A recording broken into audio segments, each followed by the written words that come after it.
রবিবার ছিল পূর্ব মেদিনীপুরের নন্দীগ্রামের প্রিয়ানগরী সমবায় সমিতির নির্বাচনের ফল প্রকাশ হতেই তুলকালাম নন্দীগ্রামে। ফল ঘোষণার পর দেখা যায় 12টি আসনের মধ্যে 11টি জয়লাভ করে বিজেপি এবং 1টিতে তৃণমূল। অভিযোগ, নির্বিঘ্নে ভোট হচ্ছিল। হঠাৎই তৃণমূলের তরফে কটূক্তি করা হলে শুরু হয় উভয় পক্ষের বচসা। ঘটনাস্থলে পুলিশ পৌঁছে বিজেপি কর্মীকে গ্রেফতার করার চেষ্টা করে। বিজেপি কর্মীদের সঙ্গে শুরু হয় ধস্তাধস্তি। এই ঘটনাকে কেন্দ্র করে একে অপরের দিকে আঙুল তুলছে শাসক বিরোধী।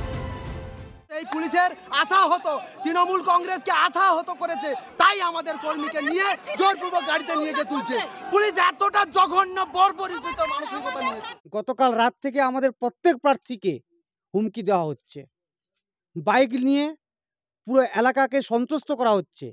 শুধু তাই নয়, আমাদের যারা পোলিং এজেন্ট তাদেরকে বাড়িতে গিয়ে ধমক চমক দিচ্ছে। পায়ের তলার মাটি যে সরে গেছে, এই আস্ফালন তারই প্রমাণ দিচ্ছে। সিপিএম 5টি 6টি করে ভোট পেয়েছে, আর তৃণমূল কংগ্রেস 30-35টি করে ভোট পেয়েছে।